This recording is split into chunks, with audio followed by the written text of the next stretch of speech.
What's up, guys and girls? This is JJ here again with another lesson, and this lesson is about expanding your chord vocabulary. Now, as far as pre-knowledge is concerned, it's important that you know the 5 basic open guitar chord shapes from the word caged. C-A-G-E-N-D.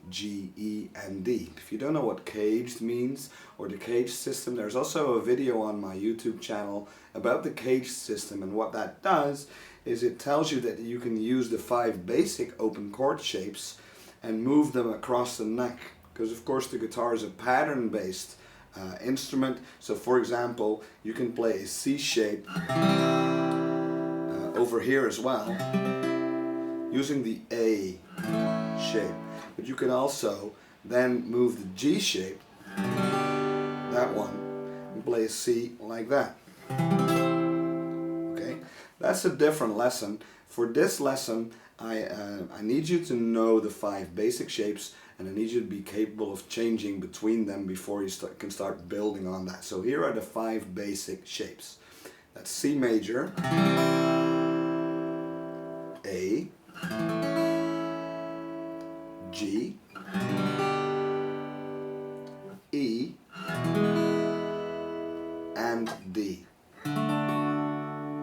Those 5 letters make up the word caged. So this lesson is aimed at beginners, of course, to expand your chordal vocabulary, but also at the more intermediate player who is looking for some theoretical context, or maybe if you're more of an advanced player and you see some shapes that you've never tried before. It might be cool for you guys as well. So I hope you will enjoy that. And let me just start by explaining to you what a chord is. Because when we're learning to play the guitar, we learn chords and scales, but we don't really have a sense of what they mean and how they fit together.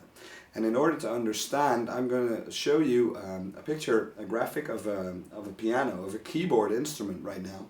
And you can see it has black and white keys, and all of the white keys from C to C, they make up the C major scale. That's the way a piano or a keyboard instrument works. So the notes in the C major scale are C, D, E, F, G, A, B, and another C, which is the 8th note, and that's why it's called the octave. It's an octave higher. If I translate that to the guitar, I can play those same notes in the open position, starting on the 3rd fret A string. That's C, D, E, F, G, A, B, C. That is the C major scale. Now, what a chord is, a basic chord, is 3 notes from that scale sounding together, and a major chord is built up using the 1st note, the 3rd note, and the 5th note.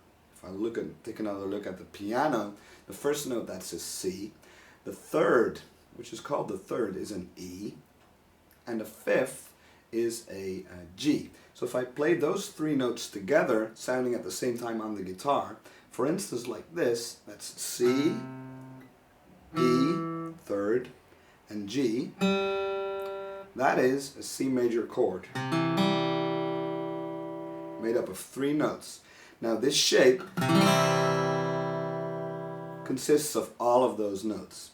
Here's your proof. C, E, G, another C, and another E. So that is a pure C major chord. The same applies when you're talking about a D chord, for instance. If I go to the D major scale and simply go, you know, the 1st, that's a D, then the 3rd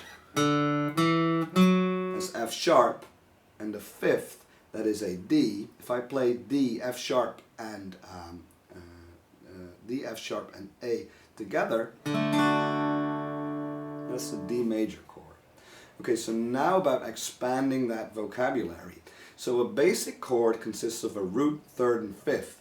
I can go and take a look at that major scale, and let's start with the 2nd. The 2nd note on the C major scale is a D, and I can substitute or suspend that 3rd for a 2nd, and that's called a sus2 chord. You might have seen that but that is why it's called sus2. So what I'm doing is I just play a C major chord like this, but instead of playing the third on the D string 2nd fret, I'm going to release my middle finger and play a second, and that's called a sus2 chord.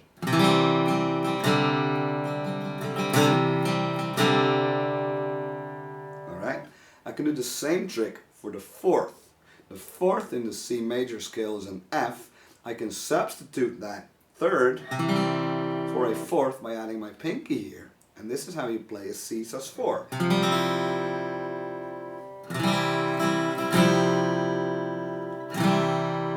Okay, moving along to the 5th, well, you know, the 5th is already a basic chord tone, so that's not a variation.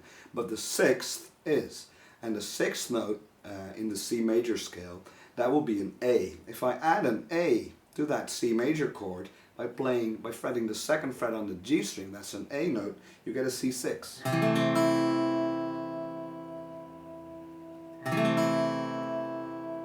Alright? Now, you hear a lot of 6th chords in blues and rock and roll because there's one here as well.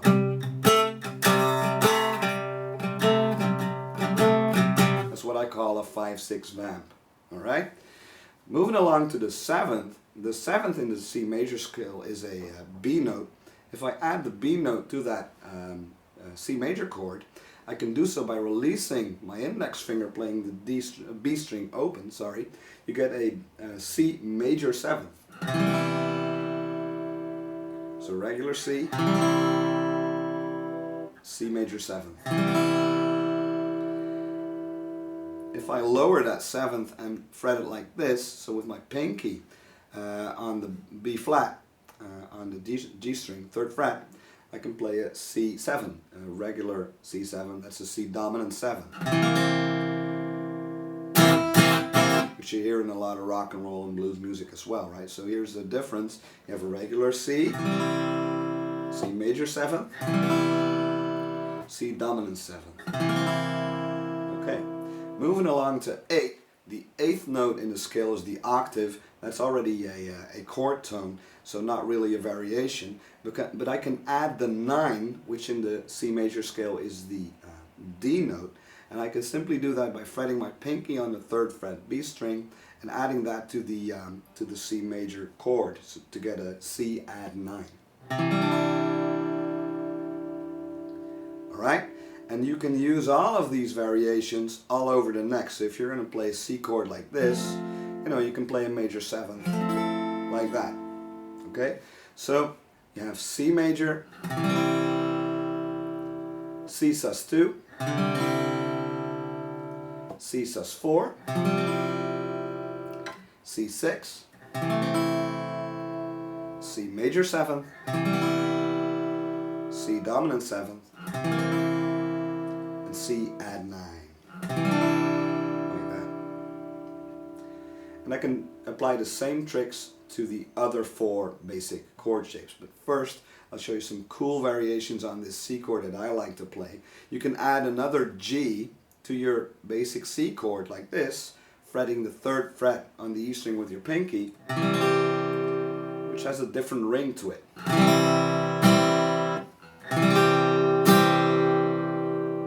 Alright? And then especially cool, I always think, is when you have a C add 9 with that pinky still on the 3rd fret of the E string.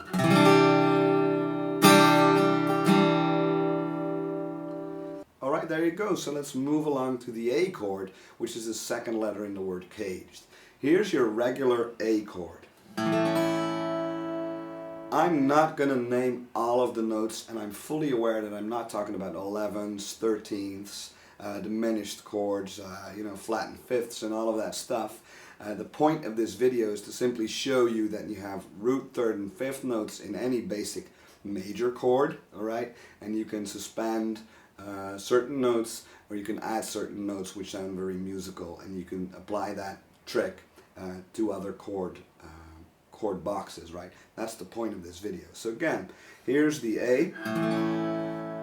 You can play an A sus2 by releasing this one here, which is C sharp, releasing that to play an open B. To that A chord you get a sus2. get a sus4, you simply put your pinky here, play that D note, which is the sus4. Alright, so far we have A major, A sus2, and A sus4.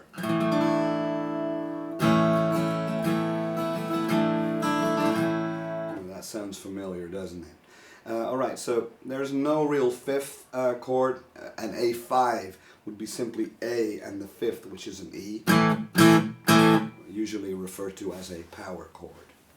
Okay, so here's an A6. When you want to add the 6 to the A chord, you can simply bar your index finger playing this F sharp on the E string. Okay, there's also a 6th on the 4th fret of the D string. And again you can go, you know, so that's A6. Then A major 7th is played like this. A dominant 7th is played like this. Or you can go for the bar approach and play that dominant 7, which is a G note in the A major scale, played on the 3rd fret with your pinky. Hell, maybe even both. Okay, and then we have A add 9, and you play it like that by adding your pinky on the 4th fret of the G string. That's an A add 9.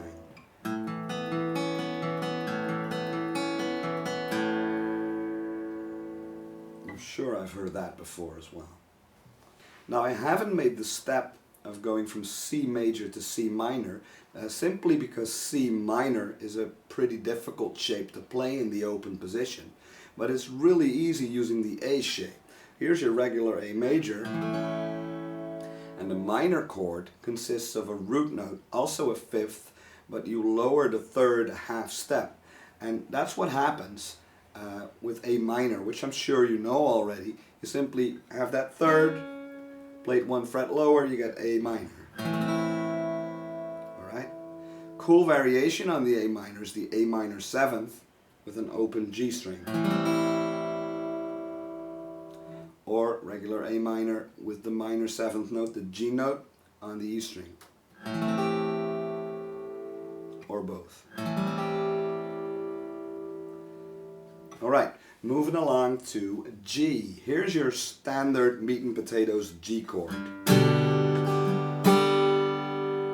Alright, I like to play G like this, fretting the D note on the B string, 3rd fret, and playing it like this, which is still a G major. Alright, still the same chord tones, root, 3rd and 5th, but it has a different ring to it. Okay, now a G sus2 is played like this, simply letting go of the 3rd and suspending it for an A note, which is the 2nd.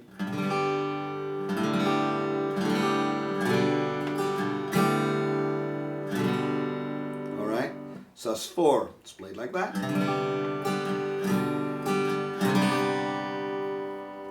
But you can also play a sus4 like this.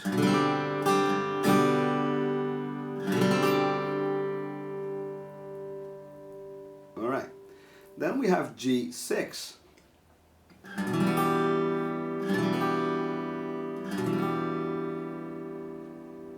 Okay, now we have G major 7th, G dominant 7th,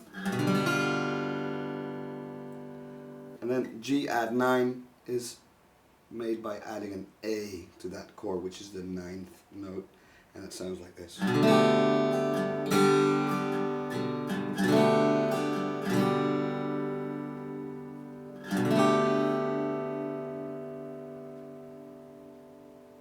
Again, I'm not going to play the minor chords for G because those are pretty tricky, especially if you're still a beginner and they don't get a lot of usage anyway. Moving along to E, here's your standard E major chord.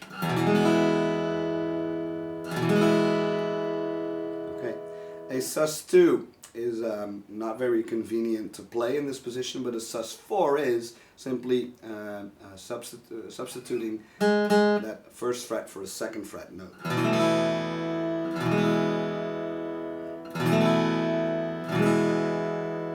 Okay, an E6 is played like this.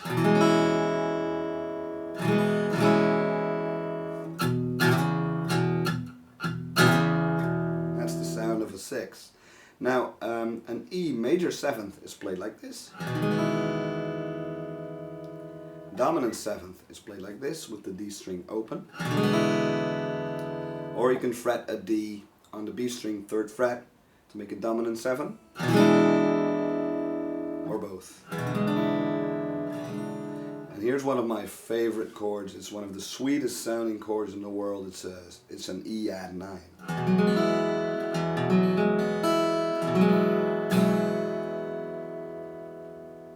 That's lovely.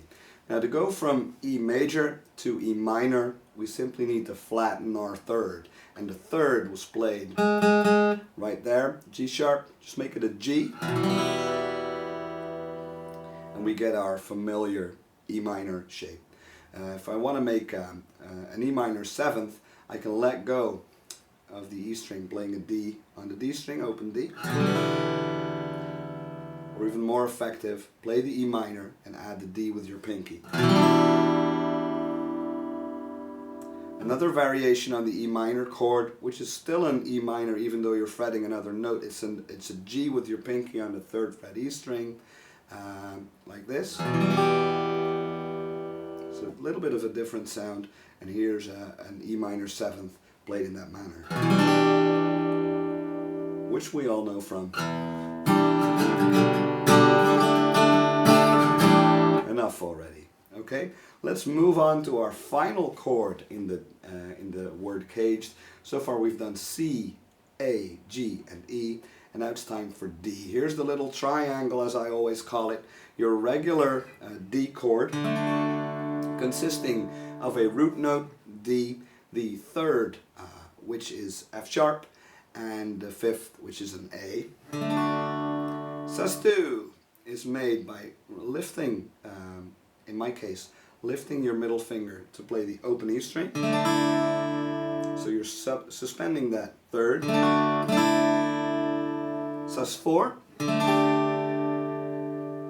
Okay.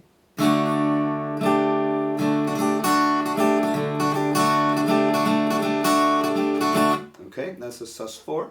Then we can play a D6 like this.